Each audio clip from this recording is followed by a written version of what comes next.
Hello दोस्तों, स्वागत है आपका हमारी यूट्यूब चैनल पे। दोस्तों, आज हम यूपीएससी सिविल सर्विसेज के प्रीलिम्स एग्ज़ाम के जो प्रीवियस ईयर्स क्वेश्चन पेपर हैं उनको आज हम प्रैक्टिस करेंगे। तो आइए स्टार्ट करते हैं। पहला क्वेश्चन है, by which one of the following acts was the governor general of Bengal designated as the governor general of India. मतलब किस एक्ट के थ्रू जो है वो भारत का गवर्नर जनरल बनाया गया था, गवर्नर जनरल ऑफ बंगाल से। जैसा कि इसके पहले जो एक्ट आया था उसके पहले गवर्नर ऑफ बंगाल कहलाता था, लेकिन ऐसा कौन सा एक्ट था जिसके बाद गवर्नर ऑफ बंगाल जो है वो गवर्नर जनरल ऑफ इंडिया कहलाने लगा। तो कौन सा है? The regulating act, the Pitt's India act, the charter act of 1793, the charter act of 1833। तो इनमें से राइट आंसर है द चार्टर एक्ट ऑफ 1833। ठीक दोस्तों, तो नेक्स्ट क्वेश्चन आते हैं हम। With reference of Indian history which of the following statements is are correct? Number A, the Nizamat of Arcot emerged out of Hyderabad states. Second, the Mysore kingdom emerged out of Vijayanagar Empire. Third, Rohilkhand kingdom was founded out of the territories occupied by Ahmad Shah Durrani। तो क्या कह रहा है कि इनमें से कौन सा स्टेटमेंट करेक्ट है? पूरी तरीके से ए बी सी तीनों में से कौन सा स्टेटमेंट करेक्ट है? 1 and 2 करेक्ट है, 3 2 ओनली, 2 and 3। तो क्या है? First, the Nizamat of Arcot emerge out of Hyderabad state, बिल्कुल रॉन्ग है।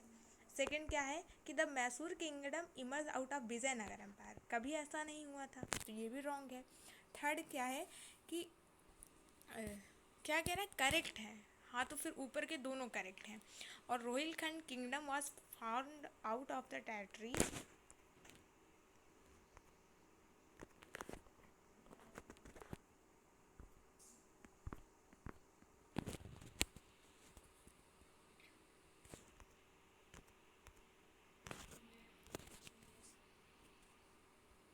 क्या है कि Rohilkhand kingdom was formed out of territories occupied by Ahmad Shah Durrani. तो इनमें से कौन सा राइट है आपका? देखते हैं। तो 1 and 2 कौन सा राइट है? 1 and 2, फर्स्ट एंड सेकेंड। ठीक है, एक सेकेंड मैं अपना पेन ऑन कर लेती हूँ। क्या है? ठीक, सॉरी, 1 and 2 काफ़ी मोटा है। ठीक है, नेक्स्ट पे चलते हैं। थर्ड स्लाइड क्या है कि with reference of Mughal India what is या आर द डिफरेंस या डिफरेंसेस बिटवीन जागीरदार एंड जमींदार। मुगल टाइम में जो जागीरदार और ज़मींदार होते थे उनमें क्या डिफरेंसेस हैं? तो फर्स्ट क्या है कि jagirdars were holders of land assignments in lieu of judicial and police duties, whereas zamindar were holder of revenue rights without obligations to perform any duty other than revenue collections. B क्या है कि land assignments to jagirdars were hereditary and revenue rights zamindars were not hereditary. तो क्या था ये? Second वाला तो बिल्कुल रॉन्ग है, क्योंकि ये जन्मजात जमींदार और जागीरदार नहीं होते थे। ठीक है, इनको इनकी काबिलियत पे जागीरदारी या ज़मींदारी दी जाती थी। तो इसमें से क्या कह रहा है कि कौन सा क्या डिफरेंस है? तो फर्स्ट वाला डिफरेंस है कि जागीरदार वर होल्डर ऑफ लैंड असाइनमेंट, जो जागीरदार होते थे उनके पास लैंड का असाइनमेंट होता था और उसमें वो क्या करते थे? टैक्स वसूलते थे, और जो नहीं देता था उस पर वो कार्रवाई भी करते थे। जबकि जो ज़मींदार होते थे वो सिर्फ उस पर रेवेन्यू राइट्स ही रखते थे। ठीक है, और वो किसी टाइप की ड्यूटी अपनी परफॉर्म नहीं करते थे, ओनली उनका काम था रेवेन्यू कलेक्शन। अगर कोई नहीं दे रहा है तो उसको वो सम्राट के पास लेके जाते थे। तो इसमें से राइट कौन सा है? फर्स्ट राइट है, ओनली 1 इज राइट। ठीक है, तो नेक्स्ट पे चलते हैं। नंबर 4 क्या है? Consider the following statement. First A, in the third battle of Panipat Ahmad Shah Abdali defeated Ibrahim Lodi. बिल्कुल रॉन्ग है, क्योंकि थर्ड बैटल ऑफ पानीपत जो है वो अहमद साहब दाली और इब्राहिम लोदी के बीच नहीं हुआ था। लोदी वंश का तो पानीपत के फर्स्ट बैटल में ही ख़त्म हो गया था लोधी डायनेस्टी। एंड सेकंड क्या है कि Tipu Sultan was killed in the third battle of Anglo Mysore war. ये भी राइट नहीं है, क्योंकि जो टीपू सुल्तान है वो फोर्थ एंग्लो मैसूर वार में मारा गया था। 4 हुए थे ना, ठीक है। सी क्या है कि Mir Jafar entered in the conspiracy with the English for the defeat of Nawab Sirajuddaulah in the battle of Plassey.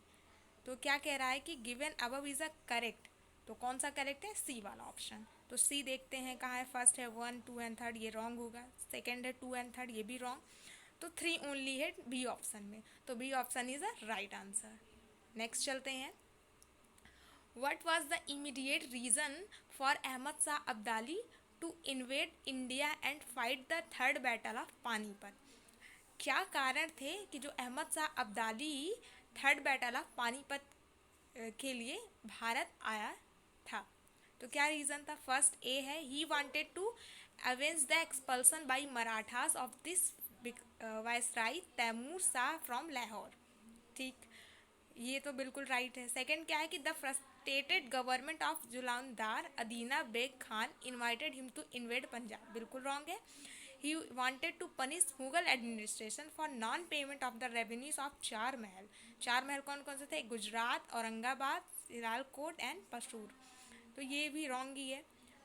D option क्या है कि he wanted to annex all the fertile plains of Punjab up to the border of Delhi to his kingdom. ये भी wrong है। तो right क्या है? First, he wanted to avenge the इम्पल्सन।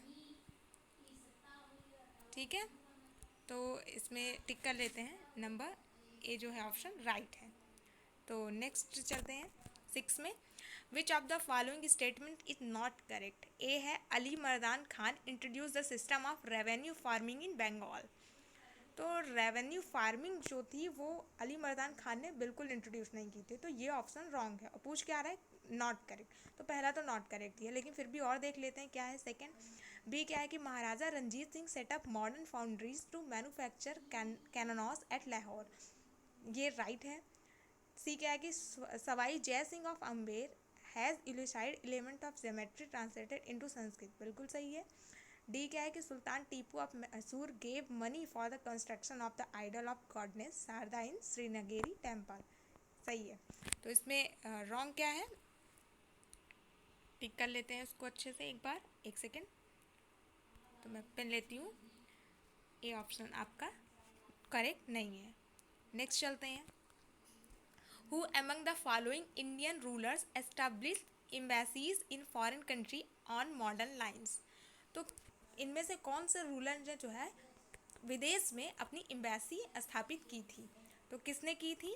Number A है हैदर अली, नंबर बी मीर कासिम, सी शाह आलम द्वितीय, डी टीपू सुल्तान। तो क्या राइट होगा? देखते हैं।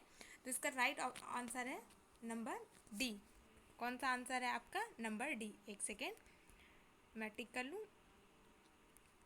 D is right option. तो नेक्स्ट चलते हैं 8 पे। The ruler of which one of the following states was removed from power by the British on the protect of miss government. Miss government मतलब मिस गवर्नमेंट के आधार पर निम्नलिखित कौन से राज्य को एनेक्स कर लिया गया था? तो झांसी को तो ऐसा उसके डॉक्ट्रिन ऑफ लैप्स के तहत की एनेक्स किया गया था। नागपुर को भी सेम और सतारा को भी सेम रीज़न से एनेक्स किया गया था डॉक्ट्रिन ऑफ लैप्स से। तो बचा क्या? अवध। अवध एक ऐसा राज्य था जिसको कि सब्सिडरी अलायंस के तहत जो है क्या किया गया था? एनेक्स किया गया था। तो राइट ऑप्शन क्या है? अवध। तो टिक कर लेते हैं Awadh. A option is right answer. Next करते हैं। Which one of the following is the correct chronological order of the battles fought in India in 18th century? 18वीं शताब्दी में भारत में जो बैटल्स फॉट किए गए थे, लड़े गए थे, उनका क्रोनोलॉजिकल ऑर्डर क्या है? एक क्रम अनुसार कौन सा ऑर्डर करेक्ट है? तो फर्स्ट क्या है कि बैटल ऑफ वांडी वास, battle of Buxar, battle of Ambur, battle of Plassey. तो पहले वांडी वास, फिर बक्सर, फिर अंबूर, फिर प्लासी। रॉन्ग है, क्योंकि जो बैटल ऑफ प्लासी था वो 1757 में हुआ था, और जो बक्सर था वो प्लासी के बाद लड़ा गया था, 1765 में लड़ा गया था। तो फर्स्ट तो बिल्कुल रॉन्ग है। सेकंड पे आते हैं, अंबूर, फिर प्लासी, फिर ये भी रॉन्ग है। ये राइट है, क्योंकि फर्स्ट पे पहले क्या था कि अंबूर था, सेकंड क्या है, बैटल ऑफ प्लासी। एक बार और देख लेते हैं, सी ऑप्शन क्या है, वांडीवास प्लासी अंबूर। ये भी रॉन्ग है क्योंकि वांडीवास प्लासी के पहले नहीं लड़ा गया था। फर्स्ट जो बैटल था अंग्रेजों में वो प्लासी ही लड़ा गया था, बैटल ऑफ प्लासी। तो बैटल ऑफ प्लासी ठीक। तो इसका राइट ऑप्शन क्या है, बी ऑप्शन है, बैटल ऑफ अंबूर, फिर प्लासी, फिर वांडीवास और फिर बक्सर। तो एक बार इसको हम टिक कर लेते हैं, B option is right option. एक सेकेंड, ये है, B option is right option. ठीक, नेक्स्ट क्वेश्चन पे चलते हैं। Which one of the following is does not apply to the system of subsidiary alliance introduced by Lord Wellesley.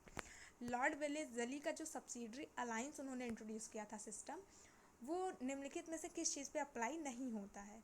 तो किस चीज़ पे नहीं होता है, to maintain a large standing army at other expenses. बिल्कुल सही है, ये तो सही है क्योंकि सब्सिडरी अलायंस का रूल ही यही था कि जो किंग होते थे उनको अपनी आर्मी डिसमिस कर देनी पड़ती थी, ठीक है, और अंग्रेज़ों की जो आर्मी होती थी उसको वो रखते थे और उसका सारा वो खर्चा एक्सपेंस देखते थे।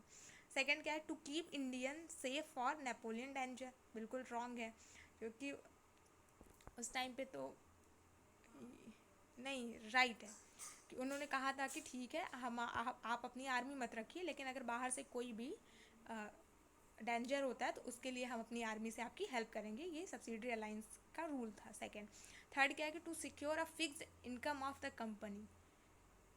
फोर्थ क्या है, to establish British paramountcy power over the Indian state. तो डी भी ऑप्शन सही है। रॉन्ग क्या है आपका, इसमें कहा है नॉट अप्लाई, तो अप्लाई क्या नहीं था, to secure a fixed amount of, क्या था,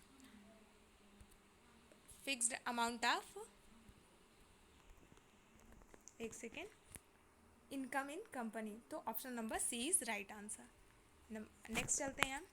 नेक्स्ट एंड लास्ट क्वेश्चन है ये आपका, consider the following princely state of the British rule in India. क्या करना है आपको, कौन कौन से जो ब्रिटिश रूल के तहत जो एनेक्स किए गए थे राज्य, उनका क्रोनोलॉजिकल ऑर्डर क्या है। फर्स्ट झांसी, संभलपुर एंड सतारा। तो पहले क्या को इतना पता होगा कि झांसी जो था वो एकदम, जो झांसी था वो 1854 में एनेक्स किया गया था। किस में किया गया था, 18, एक सेकेंड मैं लिख देती हूँ, झांसी को कब एनेक्स किया गया था, 1854 में। एक सेकेंड, झांसी को कब किया गया था, 1854 में, 1854। ये किसका था, झांसी का था।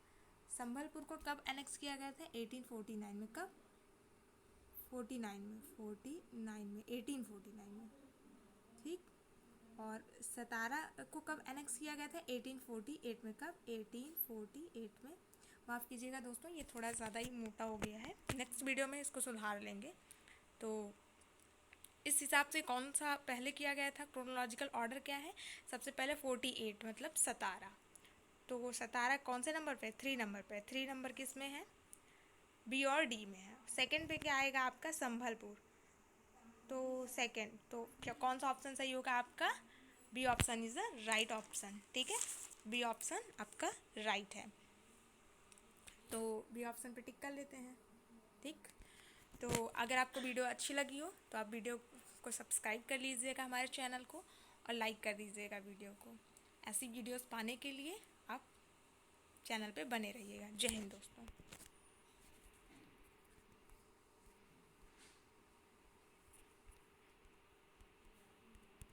एक सेकेंड।